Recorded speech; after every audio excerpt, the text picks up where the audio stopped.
Hello Sagittarius, Sun, Moon, Rising, and Venus signs. Kamusta kayo? Sana po nasa mabuti kayong kalagayan. Welcome back po sa Star Tarot. Kung bago kayo dito, welcome din kayo. Thank you sa inyong support. I truly appreciate it. God bless you all. Sag, pauna mensahe po ninyo ay 2 of Wands. Ayan, so sa 2 of Wands, this is opportunities, no, na dadating sa inyo sa ngayon that's going to support your plans. The world is your oyster. Yan ang datingan ngayon ni Sagittarius habang nagpaplano kayo, habang dumidiskarte kayo sa mga plano ninyo, meron ng kumakatok agad na oportunidad, no, that is going to be in alignment with your plans. Travel also is imminent for some of you dito, Sagittarius. We have 4 of Swords. Pahinga muna kayo. Okay? Maaaring exhausted na kayo physically, mentally, and emotionally. At habang kayo ay nagpaplano, bigyan din ninyo ng oras ang sarili ninyo para makapagpahinga kayo so that you can think better. Diba? Mas makakapag-decision kayo ng mas maayos, mas productive din kayo. At saka maaaring yung yung energy na to is to prepare you para dito sa mga plano ninyo, kung papaano ninyo yan, or when you're going to start rolling that up, no, yung plano na yan. So kailangan handa kayo, kaya dapat fit kayo physically, mentally, and emotionally. At makakatulong sa inyo if magpapahinga na kayo, magsa-self-care muna kayo. Okay? What else? We have the Empress. Napakaganda. Marami. This is creation energy, no? Sag, kaya magsisimula kayo ng bagong chapter sa buhay ninyo dito that is related or that is linked to your finances, karera, and negosyo. Okay? This is a very abundant and prosperous energy. Kaya malamang maraming blessings, financial blessings ang dadating sa buhay ninyo. This is also a very nurturing energy. This is a mother archetype. Kaya maaring kayo ay isang nanay na, or maaring kayo ay magiging isang nanay, or maybe hindi pa kayo nanay pero nagpapakananay kayo, no? Sa kung sino man, baka sa mga kapatid ninyo or sa ibang tao, baka trabaho ninyo ay alagaan, no, ang mga tao, kung sino man, baka caregiver kayo, yung ganun ba, no, nurse, ayan, yung nangangalaga ng mga bata or elders or kung sino man, ano, baka nandoon yung trabaho ninyo along those lines. We have 9 of Wands. Ayan, so ang iba sa inyo siguro napapagod na din, ano, kaya meron tayong 4 of Swords. May napapagod na kayo sa inyong sitwasyon. More of emotional stress siguro ang nararamdaman ninyo dito. But 9 of Wands is an energy of perseverance. Kaya ang panawagan dyan sa inyo, continue to persevere. Kung pagod kayo, sige, umatras muna kayo at magpahinga. Okay? You need to recharge. Okay? Go ahead. Pero that doesn't mean na pagod na kayo, susuko na kayo, or i-give up nyo na to. Because you've come this far, no? Nasa 9 ka na. 1 step forward na lang, nasa 10 ka na, which is your finish line. Kaya, kalma muna. Kung kailangan ninyo magpahinga, then step back, no, a little from what is that causing you stress. What else for Sag? We have flowers. Be generous. Success and emotional fulfillment are yours. Napakaganda.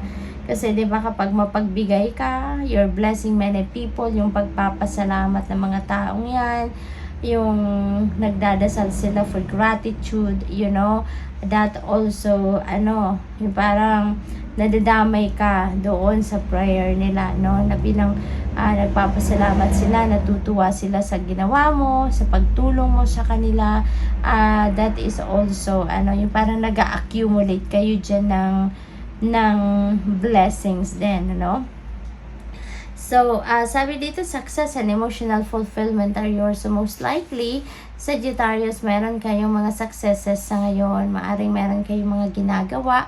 May mga endeavor, ventures, or kung ano-ano pa, projects na siguro ma-fulfill nyo na sa ngayon, or makukompleto nyo na, ma-achieve or ma-accomplish nyo na, kaya magiging masayang-masaya kayo, and you will be feeling fulfilled. What else? We have Phoenix rising. Ayan. So, meron kayo ditong meron ditong pag-angat ng inyong sitwasyon, or parang tagumpay ito parang victory energy ito, na kung ano man ang bigat ng problema na pinagdadaanan mo, kung meron man, you are going to rise above that sa ngayon. You're going to rise like phoenix rising from the ashes, na pagtatagumpayan mo, gaano man kahirap or kabigat ang pinagdadaanan mo sa buhay, you are able to overcome that sa ngayon, no? What else? We have Lovers. Ayan, so maybe you are this is about, parang may union dito. There's meeting of two kindred spirits. Baka ngayon yun na makikilala yung inyong person. Baka ngayon yung makikilala yung inyong twin flame, yung inyong soulmate, yung ganon. And there could be, pag-aasawa, pagpapasok sa bagong love connection, yung ganon. What else for Sag?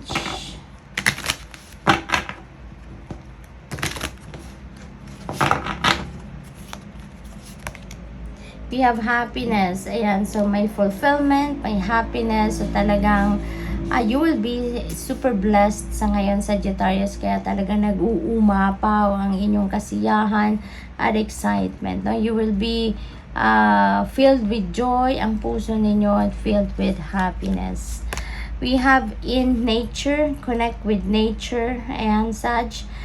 Maybe matagal-tagal na kayong hindi nakakalabas ng bahay, or maybe yung routine ninyo, bahay-trabaho, and you don't even have time to spend your time with nature. Yung bang mamasyal man lang sa park, mamasyal man lang by the beach, yung mga ganun ba? Kaya siguro parang disconnected na kayo sa nature, yung puro bahay-trabaho na lang ang naging routine niyo. Kaya inimbitahan kayo dito na mag-connect kayo with nature, kasi maybe you really need healing talaga sa ngayon. Most likely, oo. Kasi parang na kayo parang bugbog sarado na kayo siguro sa trabaho, sa stress, diba? Physical, mental stress, yung gano'n. Kaya when you spend time with nature, makaka-relax ka, because nature spirits are very rejuvenating, very healing, very therapeutic. Kaya ang gaan ng pakiramdam, no? Kapag nag-spend ka ng oras with nature. Life purpose, manifesting your dreams, yun ang ganap ni Sag sa ngayon. Kaya napakaganda, no?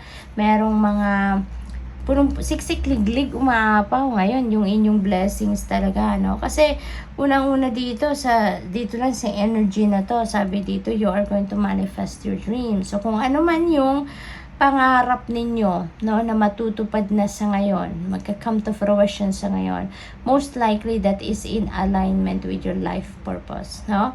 Maaaring yan din ang purpose ninyo in life, yan ang mission ninyo sa ngayon, and at the same time, yan din ang pangarap ninyo para sa buhay ninyo. Kaya parang you are hitting two birds in one stone dito, no? So that's why you are going to be feeling fulfilled, diba?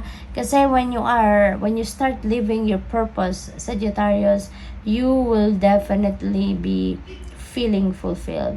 Walang kasing saya, walang kasing lalim ng saya na mararamdaman ninyo. And sometimes, maiiyak kayo dahil sa saya. Maiiyak kayo dahil sa pagpapasalamat na you are doing what you are doing. No? Because that is your purpose. Kaya sobrang saya ng puso ninyo kapag ginagawa nyo na kung ano ang purpose ninyo. So, good luck. Thank you for watching. Love and light. Namaste.